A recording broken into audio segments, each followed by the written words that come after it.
Hey everyone, I'm going to do a quick assembly video for the Veracity Labs 7 Chambers MoM Luke chamber assembly. I've got all the parts laid out here. I'll do a quick point of parts as to kind of what I'm going to refer to them as throughout the video. That way it should hopefully make it a little bit easier for you as you kind of watch the remainder of the video. I'm going to call these over here the small spacers. These are large spacers. These are the medium spacers for the chamber. These are the wire tubes. Chamber ends, this is the lower, this is the upper. I'll probably refer to this as the plasma gate. These are some shells. This is just a tube that goes with the shells. Insert for the shells. This is the chamber base, the chamber upper. This is the bottom of the plasma gate. This is the actual emitter cup or the top of the grenade section. The midsection spacer. This is the pixel insert for the actual emitter cup. This part goes inside of the hilt itself. This is the small set of the retaining nuts once the chamber gets assembled. Obviously the fins, this is one of the greeblies, a smaller set of the greeblies. These are some small ferrules and the threaded rods. That should cover most of the parts. I'm going to do a little quick part of the assembly and I'll show you that in a moment. So I'm going to cut the video, put some of these ferrules and these greeblies into a couple of these parts just as a pre-assembly step, because there's a little bit of glue goes on one or two of these to hold them in place. I'll come back, we'll show you those as they are assembled, and then we'll go through assembling the upper. I'll break the video from there and then move into assembling the lower section. Okay, back after the quick brief assembly. Took the chamber lower end, and this is the part that screws into the hilt. I've glued in these two ferrules here and screwed in these two greeblies on this part in accordance with the install guide. And you'll see kind of the orientation. You'll look for the two largest holes here for the wire tubes and then space them according to the diagram off of the different holes. And then on the other end of the chamber, I've done the same thing. Inserted the two ferrules on this side next to one of the holes and then the two greeblies right there. So those two parts are ready and they're going to dry on the side while we do some of the upper chamber parts. What you see on the table in front of me is the parts needed to do the upper assembly. It is fairly simple, and actually I'm going to pull over the threaded rods because we will need those, as well as the emitter cup. Those aren't needed immediately up front, but we'll go through and actually show the assembly of this part. To do the overall assembly, I've got a small pair of pliers. Off screen, I've also got a little socket for the final nuts. And then I previously used a small file just to clean some burrs off of this little part here. When I got it, there were a couple little burrs, and let me get my pointer, right along this edge, along that edge, in this little part right there as well. Just double check this area for any burrs, and along here, as well as in that little corner right there. If you've got all of those cleaned up, the parts go together easier. And again, like the burrs were just literally with a small file, it was like whoosh, whoosh, whoosh, whoosh, and done. Just enough to clean them off from the actual machining, being a very small tool that was used to put these together. So I'm going to go through with the larger shield first. In the instructions, it says you can cover these two windows from the inside with some mesh. I'm not going to do that in this step, but when I go to do my final assembly, I'll probably have that in there. I'm just not sure if I'm going to use one or two different meshes that I've got in my shop area. Haven't decided on which one yet. So We're going to take this piece and this piece, and you're going to line them up so that the little tail hangs down. And then these, they do fit together, but they take a little bit of pressure because of the lip on this side. And you'll hear mine just kind of snapped together. When you get it, look down through and make sure those two sets of holes by my two thumbs actually line up between the brass and the stainless part. That will help you greatly in the future as we go through some of the other steps. If those aren't lined up, the threaded rods won't just slide through as you need. All right, next you're going to take this little copper pipe, which has the two holes cut out in it, and you're going to take the little brass pipe. You're going to slide the two of those together. Make sure they sit about even inside of each other. So if the brass is a little long, don't file it off just yet because you might want to go and test fit it. In my case, to fit where it ends up going, like this, well, I won't say you, but I needed to just file a little corner, and you can see the fresh copper right there. File that little corner so that it's able to fit very nice and snug like that once we get everything together. The next part is also then pre-fit this long copper tube into this part. And for my fat little fingers here,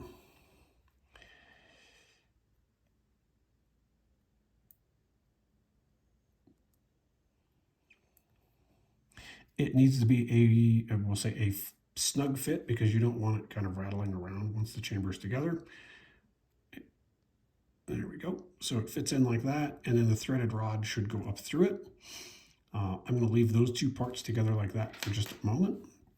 You'll also need a long spacer and a medium spacer here, as those are used as we assemble things into each other. So this is your pixel holder for a either lit blade connector or a blade disc connector, whichever one you want to use on this side. Most folks probably are going to end up using the actual like stock lit connectors.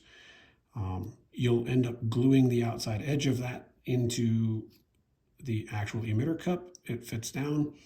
I would pre-fit everything, so take your pixel connector, pre-fit it in here before you do anything, just making sure everything, is fitting snugly or to your liking. And then go about gluing this in, but glue it in when it's empty because it's just a matter of, later having your wired blade connector and sliding it down in and then securing it on. So I'm going to take that part and lay it aside for now so that I don't end up dropping it probably a dozen times during the video as I flip things upside down and things.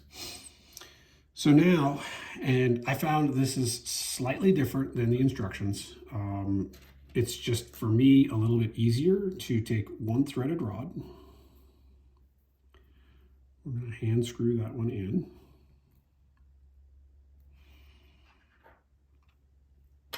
And then I got to double check the orientation. I've got on the screen in front of me the actual instructions from the Veracity folks.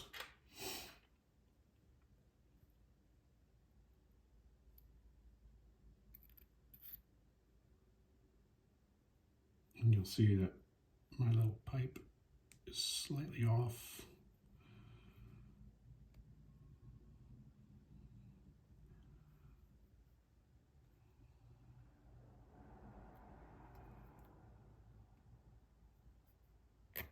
There it goes. So I found fitting that one on first helps hold this pipe in while we do the next couple of steps here. This part,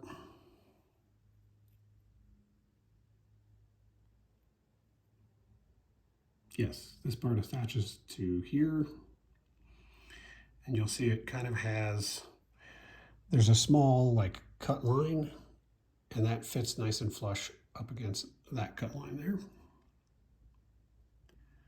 So again, this is why I found a little easier to have this on the threaded rod, because you're pushing against the little copper pipe when you're attaching this. And it should fit on the back side if I didn't knock it off.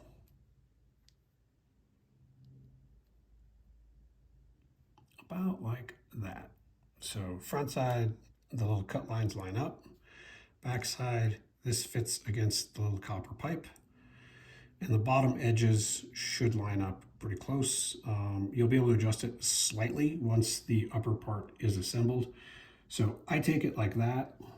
Then the next step is to take your plasma core. And again, I want to make sure I orient this correctly.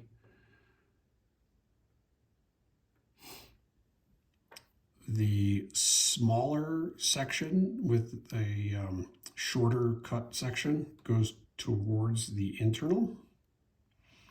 So you're going to kind of lay this in place. And again, this is why I didn't put all the threaded rods up first, because I wanted to kind of hold those together. And you're going to take this section,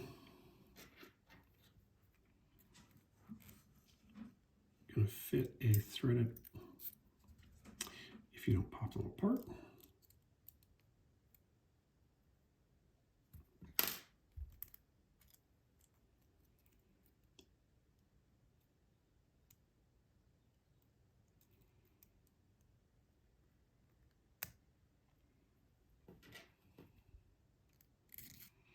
You're going to fit your threaded rods up through both of these. And then you're going to take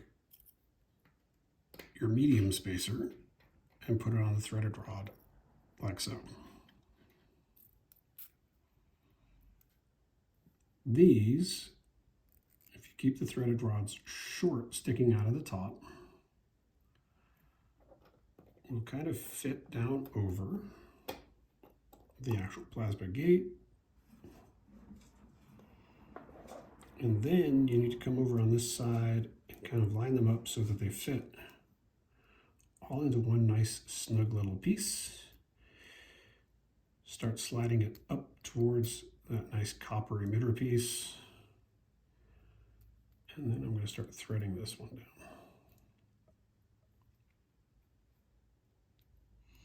If I had it lined up.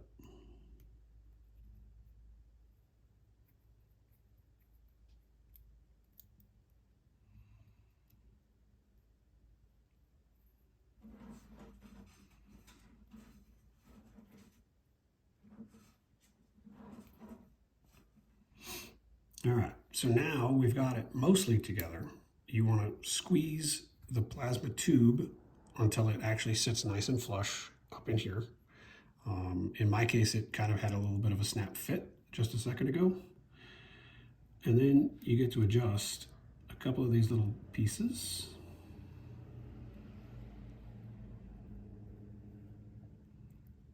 Make sure they fit in and they're not going to get in the way when we go to do some next steps. Now you're going to take your long spacer. It goes into this section right here, like so. And then you're going to take your two-piece that you slid together earlier, and they go in like that. And now you can see that little cut that I told you about earlier that I made with the file. It fits right along this edge so that they kind of come together nice and snug. That is the most of the upper section. You then take this guy, and you'll notice the way to key this is those nice little ribs that are cut along there go and fit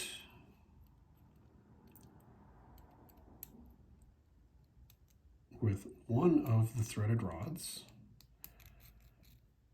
directly in line with your two-piece pipe. Now again, this is where you have to make sure while doing the assembly that plasma tube in the middle will snap into the large center hole here. It might take a little persuasion, There we go. A little twist for me, and it fitted in, but it's not fully seated. There we go. So now, once it's fully seated, there should be no gap between this shield, the bottom. It fits nice and snug. Everything should be no vibration or rattling from any of the parts. And then that is basically your upper section. This fits, I think, very, very nicely. At this point in the guide, it does say take a wiring break to wire your blade connector, any kind of pixels or lights, LEDs, 5mm LEDs, I believe is also recommended to light the actual plasma tube itself. So you can go ahead and do that part. I won't show those right now because I'm not ready for a final install. I'm going to weather some of these parts probably before I ever get to do this install. The wires come out through this section, and then you'll see in the future steps where to go with it. If you are going to take a wiring break here, it is recommended to throw the 3 small nuts on here just to hold it all in tight while you work and play around, that you don't knock anything loose or lose any of the little bits. So I'll break the video here, get some of the other parts back in front of me that will do the lower section where the crystal actually sits. All right, back to do the lower section, or the actual crystal section of the chamber. For this part to start with, we're going to start with the medium spacers for the small pipes. This is the center spacer ring, the upper chamber. We will use one of these to start in the bent rods, and then we'll start with the fins, and then this is the end of the crystal chamber. I'm not going to leave it in right now because mine needs to be glued in, and while I'm kind of flipping and things, it'll fall out. Also, I'm probably going to be looking at using a bit of a larger crystal itself, but that'll depend on what you decide for your own build. It fits in this way, and then you just want to make sure you line up the windows so that any kind of shine through in the crystal actually can happen, rather than closing it off sort of like that. You could make maybe a different effect, a personal choice here. I'm going to leave mine wide open, but for right now I'm going to take this piece and lay it aside so I don't lose it, and we'll just work with the actual upper chamber with the 2 greeblies and the 2 ferrules already attached. So first is to take the copper center spacer, slide it down over. It will seat on the little lip on this piece and fit like that. This next part, let's look and see. Although there are a lot of screw holes, a lot of holes in this piece, there is some customization you can do. Obviously, the 2 wire channels will need to actually line up where you want to put them, but you'll want to put a threaded rod in the hole next to and between the large wire hole and the ferrule. And then the next one on this top part next to my pointer finger is, again, next to one of the wire holes. I'm trying to do this while looking through the camera, which is not going to help me.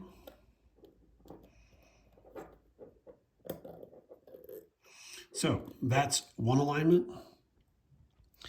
And as you work through, you'll notice that these 2 ferrules are actually kind of, we'll say, the outer facing opening for the crystal, because these fins will eventually have this opening facing towards those 2 greeblies. So you can take this and you can rotate it, again, remembering where those 3 threaded rods go, to align it in whichever way you want for, this side lined up with the crystal, or do you want this opening lined up with the crystal, or this one lined up with the crystal.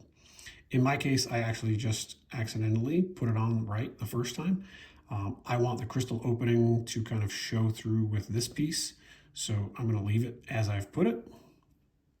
We're then going to take our 3 medium spacers,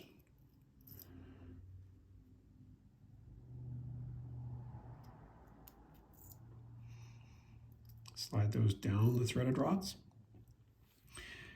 Now is where you get into some orientation. You want to look at your first chamber fin, and you want to look to align the small hole and wire tube with the other wire tube, and it will kind of sit like this. Now, there's one other thing we're going to do before we slide this one on, and that's take one of these rods here. If you look at it, these ferrules will meet one of these rods when it goes this way. So we're not going to put the curved rod in on this side because it's going to be facing upwards, and then obviously that's not going to work well. So we got to make sure we put it into the fins on this edge. So again, I'm going to take it, double check that I haven't lost my alignment. That would work. I'll take this, slide it up through that chamber fin, and then we shall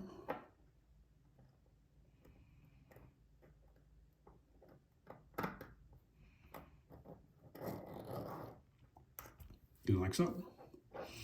Now we're going to move into the small spacers, alternating a spacer, a fin, a spacer, a fin per layer. And then again, making sure you line up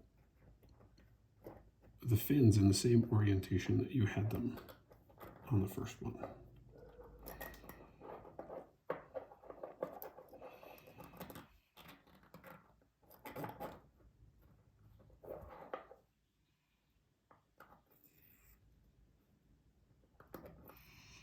Now I've noticed as I've assembled this off camera previously, there's some customization you can do as you go along. Like if you wanted a larger gap down here, you could swap these medium spacers for the longs, and then that would give you a taller gap between the fins and the upper part of the chamber.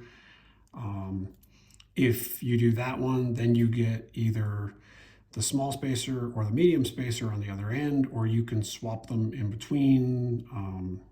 Right now though, it looks like, if you use a small spacer here, this fin will probably come down on these ferrules, which I could give you a look that you're looking for. But again, that's kind of interchange these, just keep the same size per layer as you go through adding each fin. I'm going to follow the guide, mediums, smalls, large on the end.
Oh, and one point to note, with these being such thin fins cut from the brass, don't force them.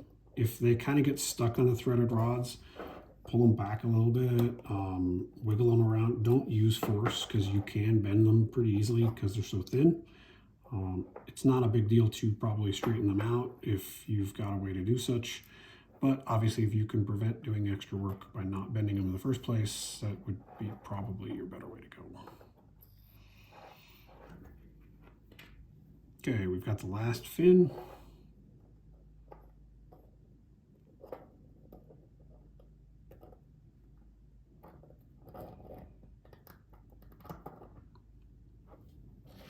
And then we take our other bent rod to a camera view, and that will slide all the way down into these ferrules. And this is where, if you're doing the final assembly, I'd slide all of the fins up a little bit, put a tiny, tiny drop of super glue on the tip of a toothpick inside the middle of those ferrules, and then slide it all back down together. And for me, one of those is just not lining up. So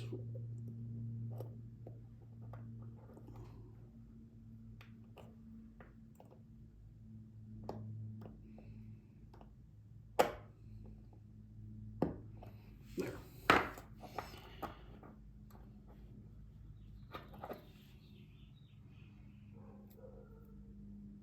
So you want to make sure that's kind of snug. I'm not even sure at the moment if I've got it in all the way. We'll find out in a second. Take our long spacers. We're going to slide each of those on over the threaded rod. And then you're going to take this piece, which with these greeblies in makes it a lot easier to align because those greeblies line up with the opening of your chamber.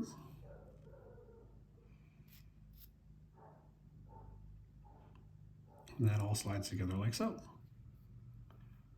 That is kind of the overall of it. There is the lower crystal end that is here. It slides down in, again, like the upper. I'm not going to put it in at the moment because I don't have a crystal picked out that I want to use.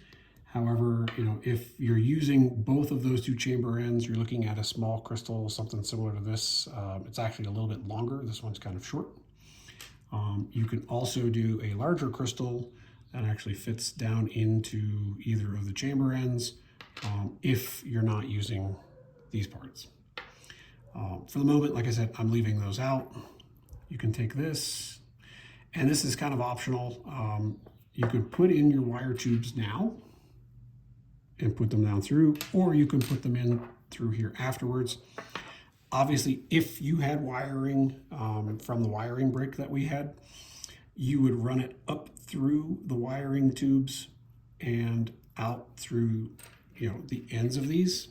That would then fit into here as you slide it down over, so that you end up with something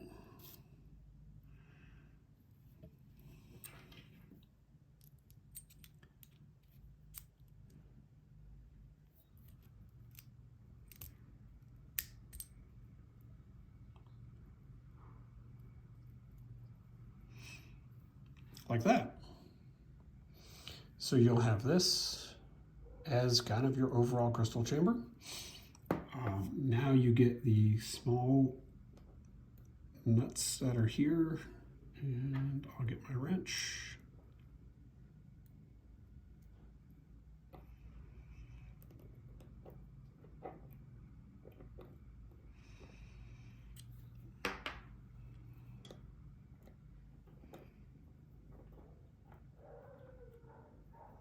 I have to start it with my finger.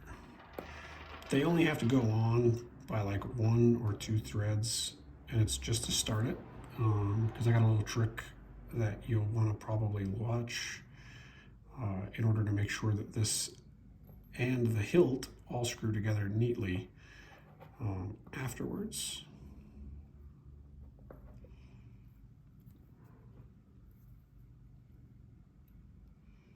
That one's not one to grab.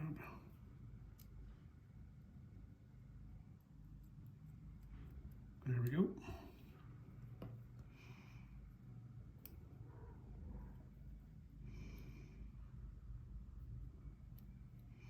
All right, so now to make sure when you tighten these, you keep the entire chamber straight, I've got a little metal ruler that has a nice straight edge, a nice 90, and I'm using it down here on the bottom. So you'll see that right now, if I put the ruler next to one of these threaded rods, you can see it's kind of straight. We move to, and I've lost one of the nuts. You move to one of the next sides, it's pretty straight. And you move to the third one, and it's straight right now. As you tighten these, if you tighten one of them too much, you will end up turning the chamber into the Leaning Tower of Pisa. It's kind of simple to fix. You just loosen one side or tighten another side in order to basically start lining them all up. And I'm going to try and do it here and show you what I mean by the Leaning Tower. If I can get this one back on.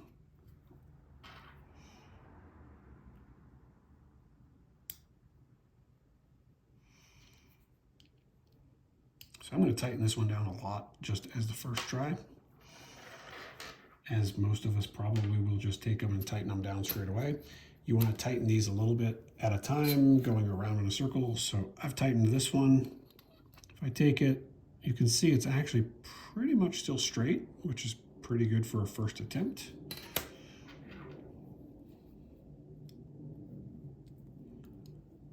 And so now I'm going around and just tightening them down a little bit at a time.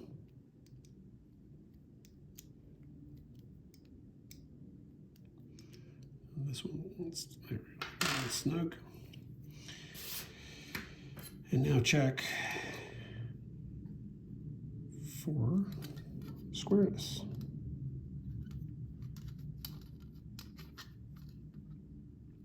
So we're doing pretty good here all around. This would then be ready for you to install in your hilt. Your wiring comes out of these two tubes. The guide recommends potentially, a blade type connector here so that you can actually screw this in, and then your chassis has a set of pins that would push against it and allows you to rotate the chassis and the chamber apart from each other. Or it says that you could take these wires, pull them down through the actual hilt itself, tuck the control box wiring into the chassis as you insert and solder these two ends together. That will obviously depend upon your overall chassis solution that you pick for the lower section of your hilt. If you go for a more eco, then wiring this hard into the chassis means it's simpler, but it also means this cannot be unscrewed from the hilt afterwards. So you want to take that into account. Make sure when you're doing your wiring, you leave enough slack to do whatever solution you're going to have. If you're wiring it to a chassis, you're going to want longer just so that you have that ability to work. You might be able to then also wire it outside the hilt. So you could take your chassis, hold it in close, have the two of these kind of fit together. And then once they're together, slide it into the hilt, screw this down. The thing to note there is make sure you know the alignment of this to the control box so you can align the chassis, obviously for the control box wiring, to this before you screw it all in. That should help out. If there's any questions, by all means, hit me up or hit up Veracity. They've got a great product here that I'm really enjoying. I think once I do some weathering on this, maybe some heat staining here, some brass black, and then some natural patina on the copper. This is going to look very awesome as a very nice Luke display piece. So thanks for watching.